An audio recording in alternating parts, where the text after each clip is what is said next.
In a rare moment of emotional candidness for the K-pop industry, NewJeans member Hanni took to the floor of South Korea's National Assembly on Tuesday, October 15th, to address the issue of workplace harassment and bullying. Testifying before the Labor Committee of South Korea's National Assembly, the 20-year-old spoke about her and NewJeans' experiences working under adhere, the group sublabel that's part of HYBE that also houses the labels supporting BTS, 17, LE Seraphim, and more. Arriving at the Seoul court midday on Tuesday to a media frenzy of eager reporters and photographers, Hanni, who is Vietnamese-Australian, shared in her testimony that she felt undermined and ignored by her company's management. Recalling the incident she had previously shared during NewJeans' Guerrilla livestream last month, Hanni described how a manager overseeing another K-pop act had instructed the artists to ignore the NewJeans singer. "We have a floor in our building where we do hair and makeup, and, at that time, I was waiting in the hallway because my hair and makeup was done first," Hanni shared, per the BBC, during the televised parliamentary audit. "I said hello to all of them, and then they came back about 5 or 10 minutes later. On her way out, the manager made eye contact with me, turned to the rest of the group, and said, 'Ignore her like you didn't see her.' I don't understand why she would say something like that in the work environment."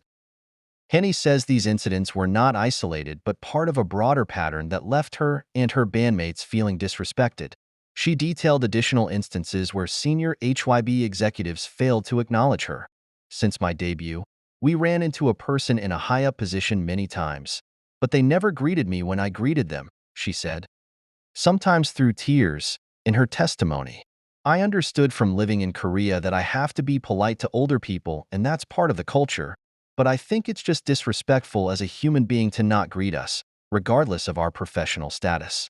There was a certain vibe of disrespect that I felt within the company, adding that the incidents had her come to the realization that this wasn't just a feeling.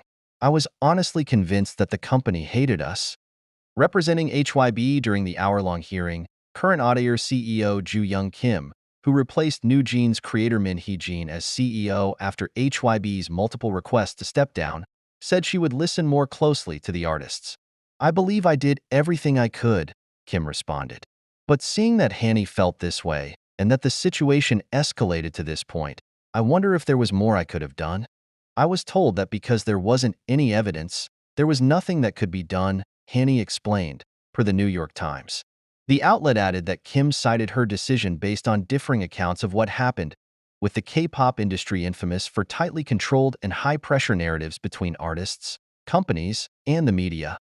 Hanni's direct testimony is a unique insight into an artist's daily experiences beyond the spotlight that can signal hope toward more open conversations about accountability.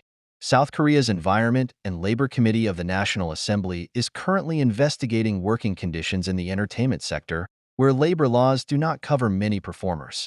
During the hearing, An Ho-young, the head of the panel, emphasized the need for lawmakers to safeguard the rights of entertainers.